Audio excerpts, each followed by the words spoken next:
Bites. Joey with the jump scare, man, living up to like the actual film's potential.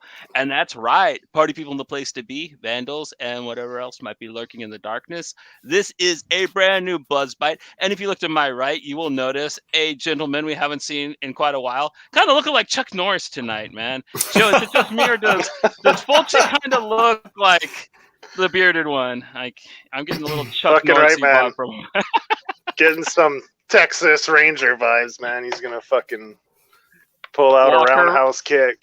I love me some Texas. Fulci Texas Ranger. That's what we got. Yeah. Goddamn right. Tonight we are covering one of Matthew's favorite films. Matt, what are we talking about tonight? We are talking about The Dark and the Wicked, directed by Mr. Brian Bertino, who did one of Johnny's favorite movies ever called The Strangers. He also did Mockingbird and a film I actually think Johnny would like called The Monster. Check it out. You won't be disappointed. Really? Mm-hmm. You kind of said that about this one. I'm not saying I'm disappointed with it, but I will definitely have a positive and a negative to say about this film. But all in all, for what in a certain viewing mind state, if you watch this film, it is brilliant at what it does. On the other hand, it's a really dumb movie that makes no sense. But we'll get more into that as we talk about it. But Matt, you kind of want to break down like the scenario and the synopsis for the people at home, since this is your like big film. Yeah, basically we've got like a mother and husband, and they're up there in years a little bit. The father's bedridden, and their kids come to check in on them basically, and find out that mom's not doing so well, and not really all there seemingly. And from there we kind of dive into some demonic action, I guess you could put it. And they find the mother's diary and deal with a amazingly creepy priest played by the excellent Xander Berkeley, and some pretty awesome deaths happen. And one of you guys can take over from there as far as synopsis wise, if there really is anymore. Well, what I can really go in positively with this is the guy really understood the idea of minimalism and how to use it to a degree that just builds this wall of dread and unsettling. Like, there is one location, 8 people in total, and in a beautiful sound design. Like, Yes. A lot of the beginning of the film is noise, and I actually found that scarier than when you actually kind of start seeing stuff until you actually see the gore. And I thought that it was very brilliantly done. I think that this film, oh man, it really, really knows how to get under your skin. There are vague little things that you don't know if you saw or not. It's very well depicted. And another thing is, even though it's going to be a complaint of mine, that you don't know anything about these people, I think their characterizations were really well, and they actually kind of cohese together as kind of like a brother and sister and an estranged mom and daughter. I think the actors did a wonderful job.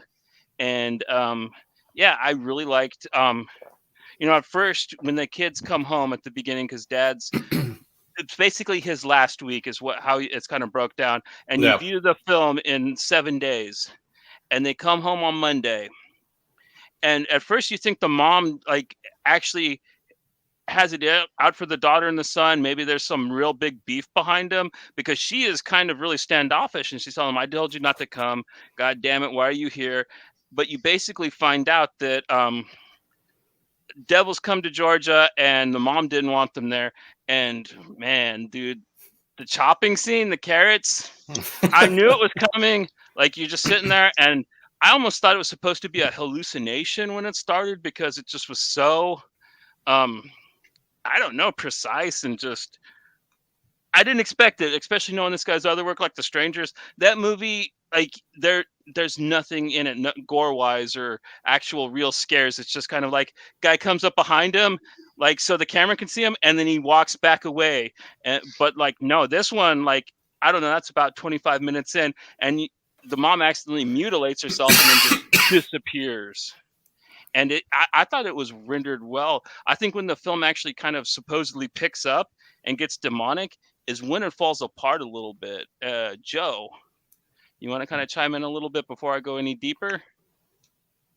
Yeah, like you mentioned early on, you're not sure if this is really like a demonic or a haunting possession type thing. You're not sure if it's just, like you said, the mother's slowly going mad, but then you get that little hint where she walks by and you see the figure in the doorway. So then you know it's more like a haunting or some kind of ominous presence is there, right? And that's when you know, okay, we're dealing with supernatural. It's not just someone losing their mind and being trapped in their head in this world. And that's where, like you say, they do a really good job, like you said, less with the gore and more with the sound design. Like the sound engineer on this movie was just phenomenal. When I watched it, like I was saying earlier I watched it the second time, and I didn't finish the movie on the second time because I was doing other stuff, and just the sounds, the noise, it's unsettling. It puts you on edge. You're constantly on edge. It's like psychological torture, like constant psychological torture. Like you can't get away from it because you can hear it. Like you could close your eyes and not watch the gore scenes, but you're always going to hear that eeriness and the weird sounds, and it constantly puts you on edge, and it sets the tone of the movie and the mood so well.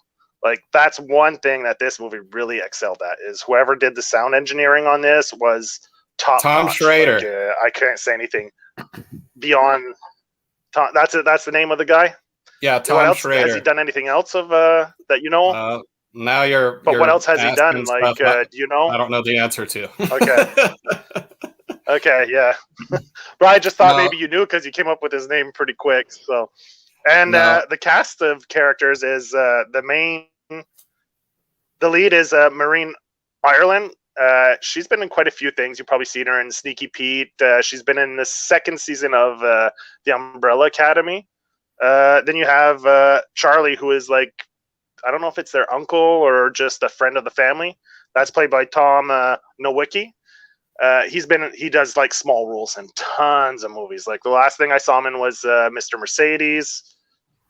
Then you have the brother is Michael Abbott Jr. plays the brother to Maureen, who plays Louise, who is the daughter. He's another guy who does tons of roles, like a lot of small roles. Then you have another one, which I was surprised I didn't recognize her. The mother, Julie Oliver Touchstone. Yeah, and she played grandma in the mother or the grandmother in Preacher, which was right. I was like, oh shit, yeah. So she does a really good job in Preacher as well, and she does an excellent job in this movie as well. So and Lynn Andrews is another actress that does a lot of small roles on she was on The Big Bang Theory, the one who plays the nurse. She was like a bunch of like sitcoms and small roles on a few dramas as well. Because like you watch this movie and you'll be like, you'll recognize a lot of the faces, but you probably won't be like, where the hell did I see these people, right? But the most recognizable one is probably Maureen Ireland. She's probably the biggest name on this movie, and she does a great job. Like, I thought all the acting, like was the intensity, done, like, the drama, Never seen any of them before, and they all impressed me. Yeah, I never seen any of them before, and each one of them really showed up. Not one of them? Yeah, no, they all showed up. No, they all. I meant they showed up. They did their job good. You know what I mean? Like they all kicked ass, man.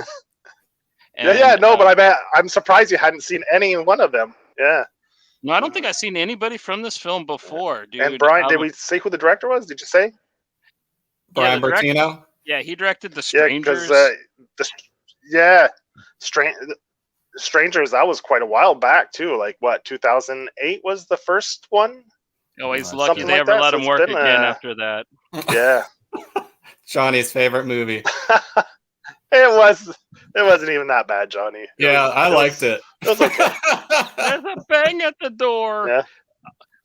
Another thing this one has going for it, though, is whoever the DP is incredible, and whoever came up with the actual visual style for the film, the color grading, it just sets this eerie, dreadful feeling. The way it's shot, it truly captures the isolation that you feel if you're in a place like Oklahoma, Texas, Kansas. I honestly, like I was telling Joe and these guys, in November, like where I live looks exactly like that, and it feels like that, just cold and quiet, and you just hear the wind. And I don't know, I don't ever think the devil's gonna show up and fart in my mouth in my sleep, but like I hope it definitely does. I always feel that there is a little bit of uneasiness to the way the shadows move out here, and I think that this movie did a beautiful job of encapsulating that just really rustic horror look to a magnificent degree. And with the acting and that sound design, it really, really just builds this tense, laden, dread-filled experience when you're watching this film. And then when you get to the gore scenes, like it just really, really is effective. I gotta say, man, as a visual spectacle, this film delivers. Louise is dedicated to her family, man, because she's there right to the end. She's like, and the brother just fucking bails. He's like, I'm out. I'm fucking out of here, man. Fuck it. And they both fucking pay for it. Yeah. There was one silly part. I laughed when the brother looked out the window and the mom started flying. Like that killed me. I'm sorry. It reminded me of something more from like Darby O'Gill than say a horror film. But I don't know. I expected her to kind of start river dancing while she was up there too. I'm like, oh, okay, floating. But like I said, there's a lot to this film that's not going to make sense that I'll get into later. But we're still talking about the positives. And go ahead, Joe. Yeah. The scene like where she knows shit's going down and she lays there and sleeps in the bed beside her father. I'm like, go sleep on the fucking couch or something. I don't know, like fucking close the door and lock it and go. But no, she sleeps in the bed with her father. I'm like, what the fuck, man? Like, Jesus. Yeah, you knew the devil was coming. I would have never done that. I would have fucking slept on the floor beside the bed, or I don't know. Especially when his old creepy cancer ass. She knew it too, and she just rolls over on the side like, if I ignore him, he'll disappear. Yeah. I mean, like, that's why I thought they were going to do like this weird incest rape thing going on too. I was like, oh my God, no. Yeah, don't go there. Do that. Don't go there. I was like, they didn't, thank God, because the way the mood of the movie was going, I wouldn't have put it past him though. Leading up to that, I was like, fuck, man, it was pretty heavy up all the way through. So that's going to open up one of my points. What did the dad do that made the devil want him so bad? The devil doesn't just come and mess with people. Like, I don't know. I'm not a religious person. I watch most religious horror, but like a lot of the horror I do watch, you have to do something. Like the devil has to be actively mad at you to come fuck with you like that. And they never expand upon why any of them people deserved anything that happened to him in the entire film. There was the scene that's gonna where be all explained in this sequel. Is there going to be one? Is it going to take place in the 80s at a hotel? I don't know, but it'll be in the sequel. Like the Stranger sequel, and somebody else going to direct it? No. The scene where the preacher actually comes into the house before it was actually called The Witch. Before they know like that he's not really the preacher, when he's in there, like sits down with them at the table and stuff, and he's like reading the mom's diary. He talks and says like I don't like, basically there doesn't need to be a reason. I can come. He can come and show up and do whatever he wants. Something along those lines. And he played with that like with the strangers too. The whole reason they were there was because you were fucking home. It's kind of like a theme that I guess he might be into, because there isn't a reason. Does there really have to be a reason? Well, the reason that I got from the film is one that makes me dislike religious horror in general. And that's because, oh, if you don't go to church and say your prayers before you eat your piece of carrots, the devil's going to come and fart in your mouth while you sleep. And like, man, I do not like this narrative that you can't be a good person if you're not a Christian, and you deserve to have the devil come and make you kill yourself because you didn't go to church. Like, I hate that element in a lot of older horror movies like Poltergeist and stuff. And I really, really dislike that if that is what he was playing at doing with this too. Like, he tried to be so clever with this film, and to like fall back on that, I'm really hoping that that's not what he had in mind, to tell you the truth. But like, it is a feeling I get from it. But isn't there like also a theme of more religious people that believe in God and the devil are more susceptible to be possessed by the devil because they believe? So they open the door. Their mind's more open to it. So it's easier for the devil to attack them as opposed to maybe an atheist that doesn't believe in any of that. Maybe, I don't know. It seems to me I've seen some horror movies where religious people are more susceptible to this kind of shit because they believe in it. Yeah, I think both sides have been played for sure. Yeah. Well, this family was all atheists. They make a point of saying that. And then like they introduced the priest who wasn't even real. He never met him. He never met the mom. Like he is a red herring that makes no sense. I don't know why the devil picked that particular preacher, because when they call him, he's like, I'm in Chicago and you're being mean. You sound like my dead daughter who has the same exact name as you that killed herself years ago, which I thought was going to be a plot thread that made sense, but they don't ever address it. And they don't say why he picked that priest, or if the priest ever even actually talked to the mom. So technically this was a family of atheists that got tortured by the devil because he was farting down the road and decided that they was the right ones. Like, I need a little bit more than that. At least, I mean, aside from watching the film as a dread-filled gore fest, because if you watch it in that mind frame, it's great. It is. But if you're looking for something that's like a narrative that makes sense, you're not going to get it with this film. Yeah. I don't know. Like, I remember seeing Mel actually, like, I think she did some reviews for like an advanced screening or something for it, and like made it sound really amazing. And I pretty much ordered it purely based on what she was saying about it, and I fucking loved it, man.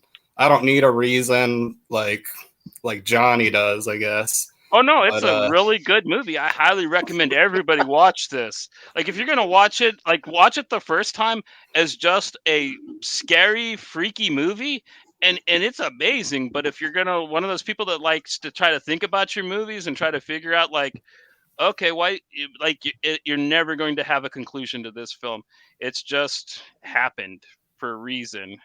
You know, that's kind of what Guy made out of it. And I like a little more, but all I'm saying is it is a tremendous horror film. Like, it's definitely worth at least a watch, if not several, because it's really good at what it does, and at the same time as being, you know, kind of dumb and not making any sense. You know what I mean? You can do both things. Look at Goose. We love you, buddy. I'm just joking. Of course I didn't hate it. No, she's talking to me. Like, I of course I didn't hate it. I wouldn't have did the show if I just was going to shit on it. Like, it's a tremendous film. It is, but it's not a smart I can one. think of plenty of movies we could put on here that I could completely shit on. But call it the shit show. It pretty much already is. I enjoyed it. I enjoyed it. The first time I watched it, I really thought it, like, I really enjoyed it the first time, and then I did a rewatch just so we could do the show, and I was kind of in a bad mood and feeling kind of shitty.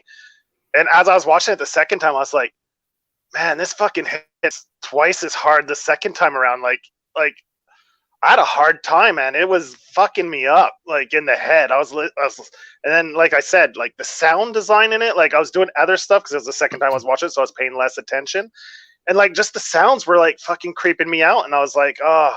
And then the runtime's an hour and 35 minutes, and I almost made it through. I got to the hour and 20-minute mark, and after the gory nurse scene, I was like, I've had enough. I couldn't take anymore. I shut it off. So I didn't even finish the second viewing. That's how disturbing this movie can be at times. So like fair warning. Like this movie has vibes like an Ari Aster movie, like Hereditary or Midsummer. Like get ready for those kind of weird, like very psychological, like it fucks you in the head type vibes, man. Like it's not just about demons. It's about the atmosphere and how it makes you feel physically. Like this movie will get in your gut and twist it, and you'll feel uncomfortable while watching it, and it definitely affects you mentally, physically. Like he does a great job because he definitely gets your senses going. Like you don't want to watch it. You don't want to hear it. You don't like it makes you uncomfortable almost from the get-go.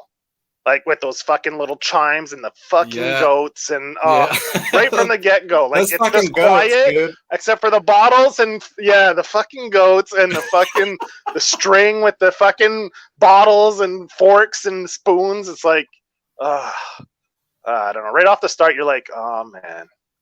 Here we go. I'm in for I found this movie to be really fucking claustrophobic. Like it was almost taking place like underwater or like in space or something. Like it gave me the same claustrophobic feeling like if I was watching the first Alien film almost. Like I just felt the walls felt like they were closing in like the whole time. And my favorite character in the movie is the goddamn sounds. Like this film would not be anything without the fucking music and the sound design. Like I can't speak highly, and I haven't seen a film where it was that effective in quite a while. And that's always been like my biggest highlight from this movie is the sound design. Like it's ridiculously creepy. At one point this afternoon, I was like, I'm listening, and then I'm like, the fuck is that? I thought there was a truck sitting outside the house just idling. So I paused it and I went to look outside to see if there's some asshole sitting in front of the house. And I was like, oh, they incorporated like that humming of a motor sound into the fucking sound design and the song and everything. I was like, it just plays on other things. Like at night when you hear a car idling outside my house, like at midnight or 1, you're like, what the fuck? You get up and go check it out. And they had that like truck idling sound in one of the scenes. And I was like, I thought it was someone outside of the house. Like, and it's like little sounds like that. I think they throw in that subconsciously it dials into things that maybe creep you out or make you uneasy in your everyday life, that it just fucking, it gets you without you even noticing really what's going on. Like that's, like you said, that's the genius in it right there. How often are cars idling outside of your fucking house at midnight, 1 o'clock in the morning, Joey? It happens quite a bit. And I live in the country, so it's really quiet. Yeah. And it's really quiet because I'm in the country, right? There's not much traffic. So if there's a car, and a lot of people don't fix the mufflers on their cars around here, like they're like, fuck it, so a lot of the cars are pretty loud. So, when you get the crackhead going, because I have a fucking drug dealer like diagonally from me, there's like a crack house, like a crack building where they deal drugs, and often, crackheads don't stop their cars because I think they have shit cars, so if they stop it might not start again, so they always leave it idling, right? So in case shit goes down, right, they got to shoot a guy to get their drugs. They got to get in that car and get out. Fuck, they don't stop their cars, man. Yeah. Well, at least now I know I can fucking leave my car idling and you'll just think it's some crackhead.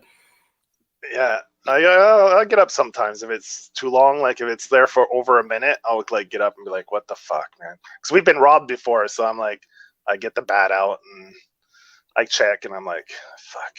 Yeah, there's one street where there's barely traffic. We're the only house on the one side of the street, and then the other street's where all the traffic goes. So when they go on the non-busy street and just sit there and idle, I'm like fucking assholes. I gonna break some skulls tonight or what? Just happy you didn't look out and see a floating old lady, man. Like that would have been too much. Right, doing a jig. But I mean, like this movie is really effective with this creepy and scariness. Like One part really freaked me out, which I have to say I was impressed with, and I don't know, it's kind of one of the cheesier ones, but I really liked it. It was I think the first one where the girl's in the shower and she thinks it's her brother taking a leak, and she gets mad and she opens the door, the curtain, and she sees her dad, and he like pees himself and his eyes are blue and he's twitching. Like that freaked me the hell out, man. That was really, really good. That was probably the best scare in the film, in my opinion. What was your guys's? Do you guys have a favorite scare? I don't know if it's so much a scare, but when the priest is just outside in the front yard, like, come outside. Want Don't some rope? wait. Just come outside. Yeah, just the tone in his voice. Oh, that shit creeped me the fuck out. That was the creepiest part for me. Doesn't he start floating too? No, Or is just it the mom mother? floats. Yeah, she's the only balloon. He doesn't float as well? Okay. No. We all float. We all float down here. No. I don't know, man. Like I said, the second time around, it was the fucking nurse scene, like at the end there, that did me in. I was like, it was just the second time. The first time around, it would probably have to be, maybe not. See, I don't get the jump scares much. It's more like just things that I can relate to, like where she's chopping her fingers off, because I've cut myself a lot of times while cooking or like at work. So those are things that give me shivers, because I know, like I've cut myself with an extremely sharp knife before, and it's just like, and when I see it happening, I can feel it, right? So it's just like, it just gives me shivers, like the fucking hairs go up on my arm. It's crazy. Like, so that really got the hairs right was the chopping. And like Johnny says, you know it's coming, and you're like, motherfuck, and it's like, I loved how they built up to that though, because I know there's at least one scene where she's chopping the vegetables, and you're like, oh shit, and then it doesn't happen, and it might even happen again before she actually starts chopping her hand all up. There's 3 chopping scenes. You're right. There's the first one she's doing onions, then there's one where she's talking to the brother, and then the third one at the where she's doing everyone's asleep and she's cutting them carrots, and then just like whap, whap, whap, whap, the fingers start going. Carrots. And it had to be carrots, because if anyone's cut carrots, it has that little resistance, right, where it's clock, just like then I can just imagine it'd be like the finger clock till you.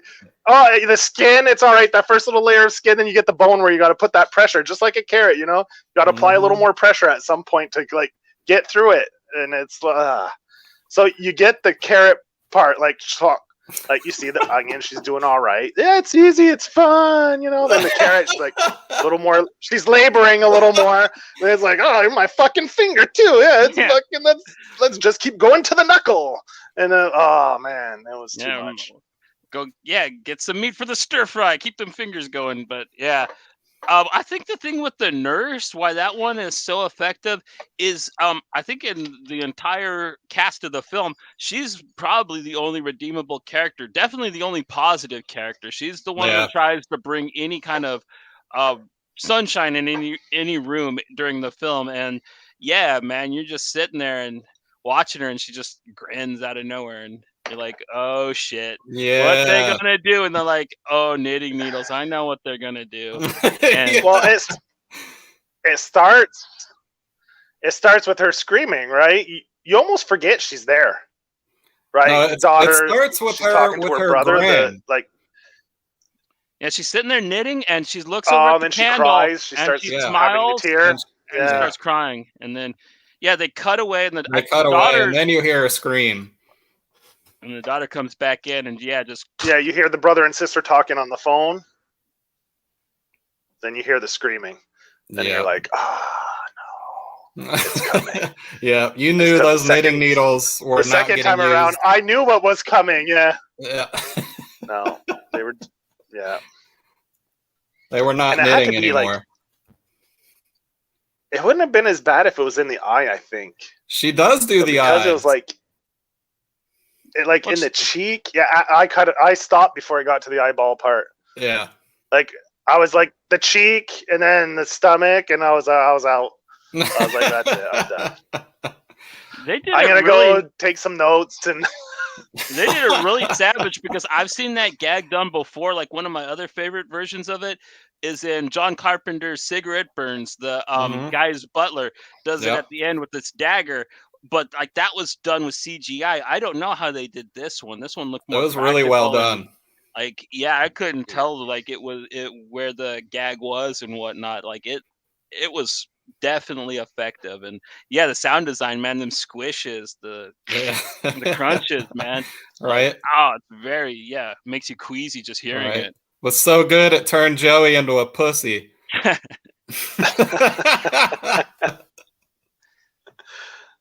Shit. But one thing I love about this movie is I love movies that don't give you an actual physical form to like the presence. Yep, I like the only that time too. it has a physical form is when it possesses someone. Otherwise, it's a shadowy figure. You don't really get to see it. You know, they never. So it's your imagination just runs wild. Like, and especially when it's a shadowy figure. Like, how often do you see things out of the corner of your eye? Like at night when you're doing, you think you like saw something move out of the corner of your eye, and you're like, what the fuck? And you look, you know, and it plays off that so well. This movie, yeah. When I'm tired, I see shadow people. And that's what I love about this movie. So. It leaves a lot to your imagination. Yeah. All right, Johnny, I want to hear some of these fucking dabs, man. Some of these gripes, so I can fucking argue with you. Oh, you heard most of them, man. That's pretty much that's it. That's all you got. Oh, he already. Yeah. I wish that they would have. He says it doesn't make sense. Yeah. Like he needs a reason, and he didn't get his fucking floating mom dance scene. Well, dude, it doesn't jive with me. I don't see why the devil would just decide to pick these people out of nowhere. They didn't seem to be either particularly terrible people or particularly good people. They were just. Is he just random and cruel like that? I don't believe in such creatures, so it's weird to me. I like when they kind of give them motivations, but in this day and age, the devil has to play. You know, he can't just go around judging people based on race, sex. He's an equal opportunity devil. Like, everyone's fair game. He doesn't care what sexuality. He doesn't care what political views you have. He doesn't care what race you are. He's the devil. I'm taking That's right. I'm taking that he picked this family and went after them with such ferocity because they didn't go to church and say their prayers before they ate their peas and carrots. So they needed to get the devil to fart in their mouth because you got to be a Christian to be a good person. And that's the narrative I got to take away from it. And I don't like that. You know what I mean? That's not something I believe in or I want to see in my entertainment. I didn't get that narrative at all. No, I didn't either. I didn't get the whole, like, they weren't religious thing. You can do they didn't really dive into that all that much, saying they were or weren't. No, they did a lot. They kicked the preacher out of the house saying that they were an atheist family. Yeah, they talked about it quite a few times in the film that they did not believe in God. But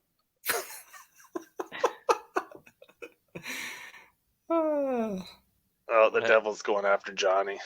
That's right. He'd have gotten me a long time ago, man. He's gonna shit in your mouth. That's it. Johnny got possessed. He's gone. I'm not a fan of him either. I talk shit about the devil as well, man. Like him and his kooky ass fucking cult followers. That's right, man. You're fucking. You keep it up. You keep trashing the devil like that. He's gonna come after you next. Fuck. That's right. He's gonna fart in my mouth. All right. Right before he's done with you, make sure you send him to the crack house next to Joey's fucking place, Johnny. Yeah, the traffic keeps Joey up at night. What movie did the devil fart in someone's mouth for you to keep referencing that? Right. It's my own creation and it's copyright. Okay. Copywritten. Keep wondering. It's like devil farting in people's mouths. I was like, I don't think I've seen that one. I mean, well, it makes as much sense as him, I think, was being like, oh, hey, like from hell, where the dead woman falls on her and the bugs fly in her mouth there. But well, it's like he just decides, like, this guy's got cancer, so I'm gonna make his whole family kill himself. I'm gonna start with this nice old lady who makes dresses for people, make her cut her fingers off. Like, might as well have farted in her mouth. You know what I mean? It's just as rude, in my opinion. Yeah, but she can't now. She can't make dresses. That makes sense. Take her fingers. Try to make a dress without fingers. I'm the devil. We know, Joey. We know. I mean, The devil originated in Canada The for devil sure. is definitely from Canada. We know that now for definite. I don't know. My only There you gripe go. through the whole film was like when they're trying to get the dad the fuck out of the house, and the doctor's like, "Oh, I can't fucking sign off on that." I would Yeah. punch a fucking doctor. Like, He can't. fuck that guy. He wouldn't make it onto the street outside the house. It's like, okay, then why is he still alive 3 days later? I mean, can't you pull the plug then? Yeah, he wasn't even on any machines or anything. So No, like that whole scene was the shittiest thing of the film for me. I can't remember. Did the doctor get killed? He No. should have, but he didn't. No, eh? No. Yeah, when I saw that, I was like, all right, here comes the doctor's going to get killed. They're trying to get him Okay. out of the house. See, that's where I thought it was going to go. The doctor's going to help him get out of the house, and before the doctor could do something, he was going to get, like, you know, Right. He should decapitated have. or some shit. I wanted him to die. I thought of another gripe too. I forgot about this one until now. But when the ranch hand shoots himself, why does he visualize the daughter cutting herself up and saying, "You did this to me," to him? Like, did they have a past? Did he touch her when she was like? There was these like clues that are given throughout the film to try to make a bigger picture. Like the preacher telling them that, like, you sound like my daughter. She died several years ago in Chicago. And then you find out that the devil picked this preacher to show up to them and give them his phone number for that clue to go nowhere. Like, why did they introduce these ideas to the film and not give you anything to work with them? I think the reason that they did the whole call the priest part was just to show you that wasn't the priest the entire time. Like, that was the only reason I could come up with. Like, why did they give him, like... It's the fucking devil, bro! He can do whatever the fuck he wants! He's from Canada! He's supposed to be nice then. Like, he's supposed to say thank you if you step on his foot. Come on. I think that, like, a lot of the parts that you're complaining about that are open-ended, kind of like, well, did he touch her? But I think they leave it open-ended so that a person can fill it, like, make the conclusion themselves, right? Because you'll probably conclude something worse than maybe he could even think of. So that's why I think a lot of these little parts where they go off to and leave little clues, they leave it open-ended to allow the viewer to kind of come to a conclusion on their own, which I find in movie making is much more effective than leading someone by the hand, because your imagination is going to take you to the darkest corners of your mind, which freak you out the most. Well, but if the director forces you in a certain way, and you'll be like, that doesn't scare me. But if he leaves it open and then your mind takes you somewhere that you don't. It should have it should at least have one connection to the rest of the story. Johnny needs a reason and a story for everything. Well, they gave it a big part of the film. Like, they had the whole thing where they had 3 scenes with the preacher, and then they made the big deal about calling him, and then they had this voice conversation, and she references it later to the brother, like it's going to be this big thing to the story of the film, and it's nothing. I don't understand why they like. His mom is in the house. Hey, what's up, Miss Other Melissa? And I'm pissing probably all the Melissas off tonight I don't get what he was trying to do with this film. I mean, on one hand, I see it as like this really dreadful, visceral experience. But on the other hand, when I stop and try to think about, like, why did any of this happen? What's the reason? Does it make any sense? It's like, no. And like, even movies like Mandy make more sense than this one does, and that's a surreal fever dream of a film. But it has plot lines and threads, and it's full of convolution and dead ends that don't go anywhere that you're supposed to put together yourself. But at least you can put them together yourself. Where this one, it's just like, oh, here's this thread, there's a thread, but there's no pins that they're tied to. It's just he put a thread and just let it dangle there. It doesn't lead any direction. It just falls. They're all dead, Mandy, so none of them mattered anyway. That's just my little gripe with it. But I mean, on the other hand, like if you just want to scare the hell out of somebody that is really, really affected by, like a really creepy fright fest, this is a perfect film to put on and freak a friend out. You know what I mean? I'm not gonna lie, this is a very effective, really creepy, really scary horror film. It just, in a different context, it just doesn't add up for me. But I think that makes it more scary. Like when you hear shit happening, like a guy kills a whole family, and there's no reason. He just walked into the house and killed, not because he worked for the family, got fired, or he just decided this is the house. I'm walking in, I'm killing everybody in there. That is much more frightening than someone that had a logical reason for doing it. So then if I avoid these steps, I won't get murdered by this psychopath.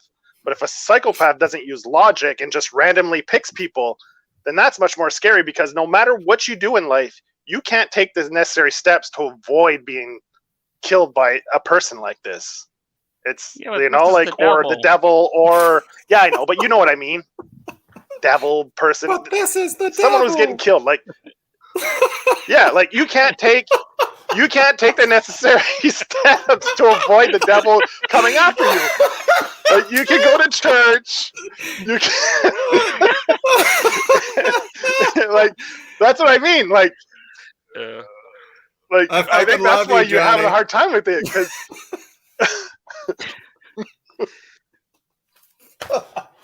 If it was, I don't think there's a rule book when it comes to the devil, man. If it was, there's no rule book when it comes to the devil. I mean, it's such a, especially the Canadian one. It's such a cut and dry, pretty realistic film. It's not. It doesn't pretend to be surreal in any aspect. It doesn't pretend to be esoteric or feverish or dreamlike. It's a very, very somber, very realistic film. Except when you get to these points where you're like trying to make me adopt this David Lynchian thought pattern, which it hasn't earned. Well, it seems pretty esoteric to me, because you don't get it, fuck. But it's the devil! But it's the devil!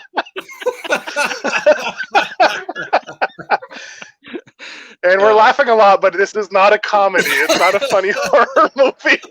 Oh, when the mom floats, it's pretty funny, man. Like, try not to laugh. And also, how annoying was that fucking house phone?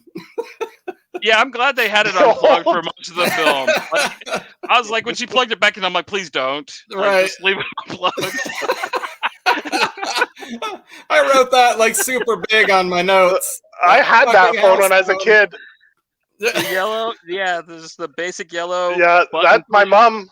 My mom, yeah. My mom bought me one of those phones at a yard sale to put in my room when I was old enough to use the phone. And I had that exact same phone in my room. Yeah, I'd have took those knitting needles to my ears if I had that goddamn phone in my house. I get you, Mel, and I probably shouldn't have brought it up, but like I kind of want to make this show a little more comprehensive, and I don't know, it just kind of sat with me, and I thought about it, and at first when I was gonna let it lie, but I was like, you know what, I'm gonna kind of talk about but on a whole, this is a good horror film. It's a freaky horror film. It does its job. It is shot gorgeously. It is isolating. It's claustrophobic. The sound design just chips away at your brain. Just don't think too hardly about the plot of the film and you're fine.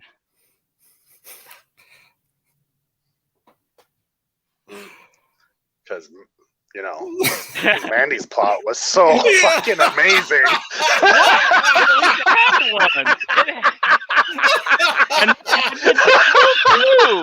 And he made acid. Oh shit! All right, I'm out. I'm gone. That's it. I'm done.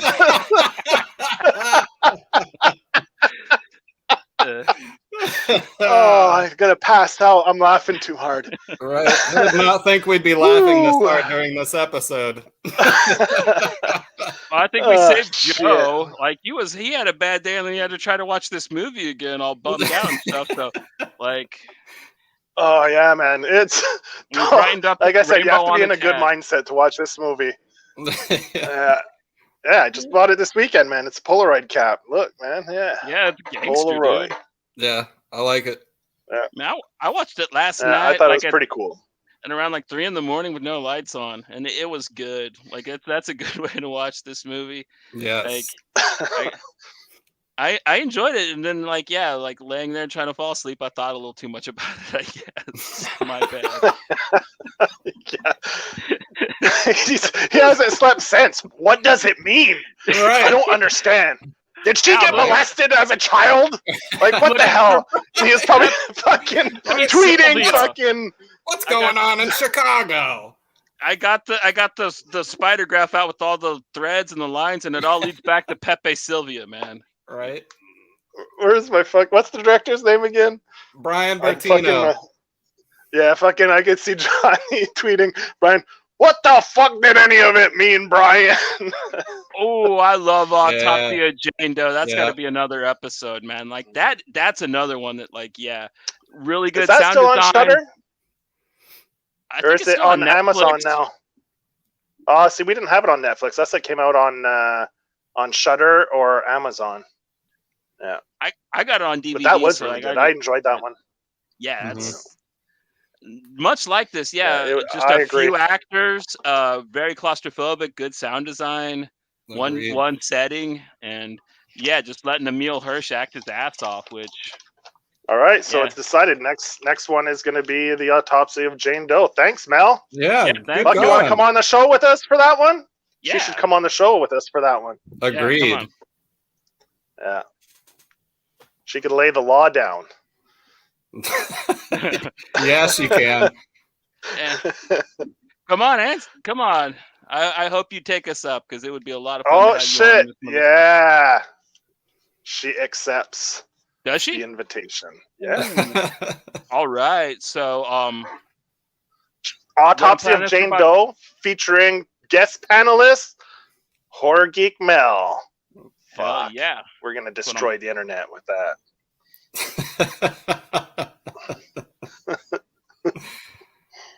But right on. Yeah. You guys got any last words you want to say? I don't know if I can say it again. I might break Joey. It's the devil!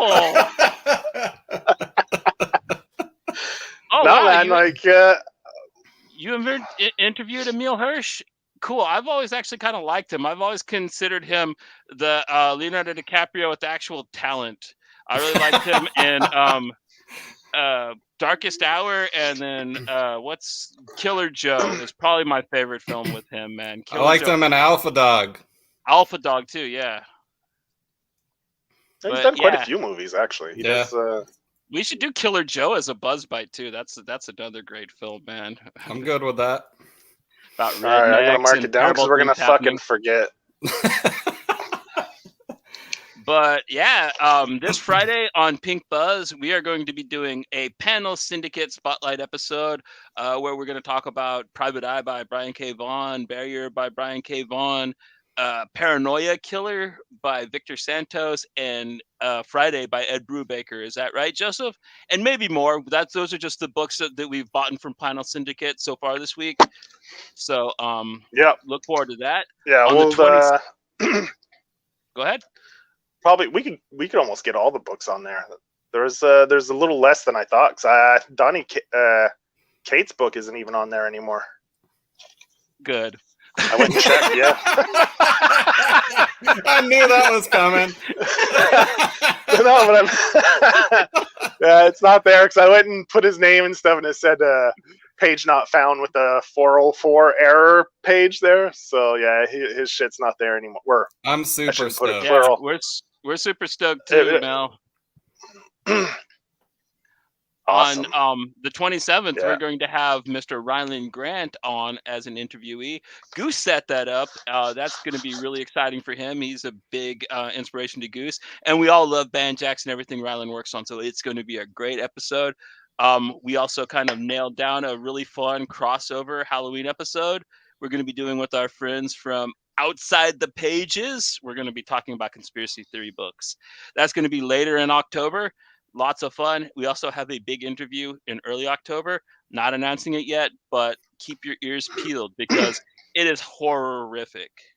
But until next time, this is Buzz Bites, a product of Pink Buzz, coming at you from Graphic Vandalism. That means don't stop watching awesome horror films, don't stop reading, and don't stop listening to killer music. But it's the devil, though! Have a good week, everyone. Fuck.